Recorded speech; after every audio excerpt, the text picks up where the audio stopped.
If the truth will hurt them and you don't tell them not to hurt them, then you're being kind.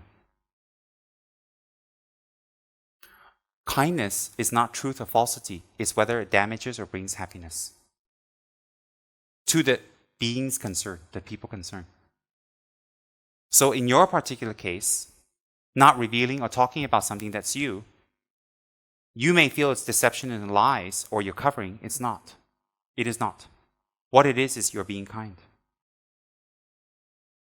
Example, if you have an old granny, she's 150 years old, and she's about to pop off any minute now. Any minute. And her beloved little great-great-great-grandson, little Pao Pao here, is a nasty little gangster running around killing 500 people. And you go tell Granny, does that benefit her? No, it doesn't. And can Granny do anything if she knows about it? No. Because, this nasty little Popo is running around. He's not actually Popo. His name is, Killer Blade. And he runs around with machetes, chopping people down, robbing bags from old people down the street. SS2, he haunts. JT's walking down SS2, or bags get grabbed by, Killer Blade. And if you tell this Granny this, what will it do to her? She can't do anything. So by not telling, say, no, Popo's okay. We will take care of him. You're not lying. You are also not harming. Why? Skillfulness according to situation. Lying is when it benefits them and you don't tell them. For example, if you're trying to pick up on somebody and you're just the big Romeo of the city, and then you tell that person, oh yeah, I'm single. I'm not involved. Oh, what's that? That's not a wedding ring. It's not a ring at all. It's something I picked up. I found on the street yesterday. Yeah, right. Anyways, and then you lie. You pick them up, and they find out. Oh my God! And your partner gets hurt. They get hurt, and everybody gets. And then they're like, oh, I found the perfect person, And it's not. That's harmful. So lie is dependent on motivation. Lie is dependent on motivation. Obligation to family. You do what you can. What you cannot do is not bad and unkind.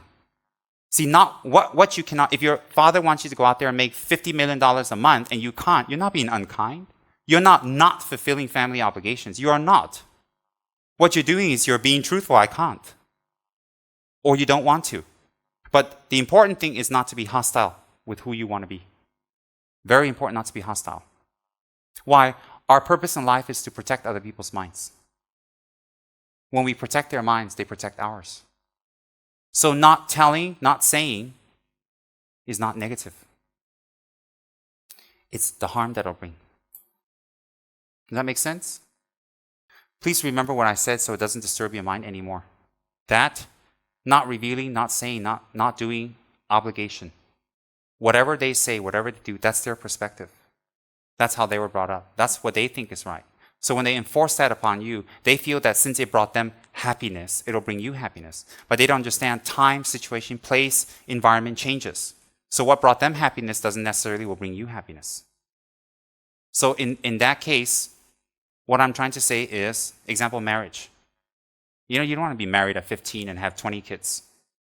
And work 5 jobs and open up a 7-Eleven and be stuck there and be 81 years old and then look at your 55 grandchildren. Who cares? Maybe you can't even see them. You're blind by then. Who cares? You see, that's what their generation felt was good and the generation before that because it was an economic situation. But when they came, they need to have more helping hands. Who will be more helpful than a lot of kids that came from you? You can order around and be your slaves. So, there was time for that.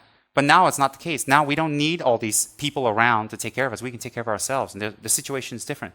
But you see, that was that time. That was their era. So for them, they had that type of relief. So they feel if you have that, you'll be happy too. So they call that obligation. I call that entrapment. Yes, entrapment.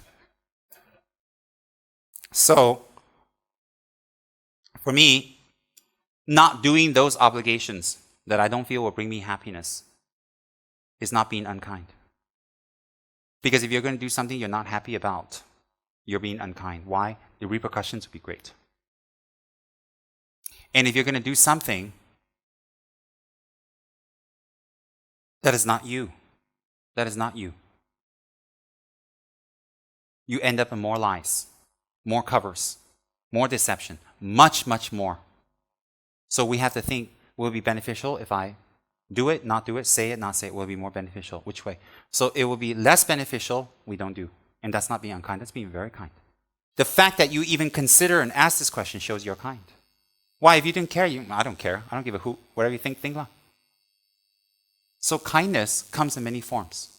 It doesn't have to be only one type. Oh, if you tell everything and then you're good. If you don't tell everything, let me tell you, not telling everything about ourselves sometimes is very kind to others and ourselves. Very, very kind. And all of us have our little deep, dark secrets and motivations and mind games that we'd rather not have other people know, because if they know, it's really unkind. Really unkind. What we should do is we should realize who we are and what we are and how we are, and apply methods to transform without making a big show and dance. You don't have to hire a marching band and tell everybody, oh, I'm compassionate now. You don't have to blow a bugle and tell everybody, guess what? I went to Dharma talk, self-improvement. See, I'm good. You don't have to hit the drums and let everybody know in your family. Guess what? Usually 3 hours a day, I'd sit in front watching some sex movie, and I was at a Dharma talk. Isn't that great? You hit the drums. Everybody, oh, take a hike.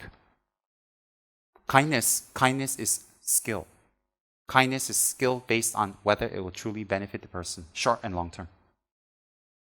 Short and long term. Because in the end, we have to be who we are. We have to be what we are. We have to be as we are.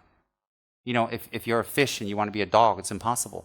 So if you put on a dog suit and run around barking, you're not going to look like a dog or sound like a dog. You're probably going to die, no water what. You suffocate. So if we're a fish, we can't be a dog. If we are who we are, we can't be something else. But we can't be something else, but our mind can be something else. Because the mind is malleable. The mind is formless, tasteless, touchless, intangible, yet exists. So it's moldable. And if we have a certain habit that takes up a certain portion of our mind, if we remove that habit, we have that vacancy, we can put something else in there. So old habits are removable, new habits are replaceable. It's very logical.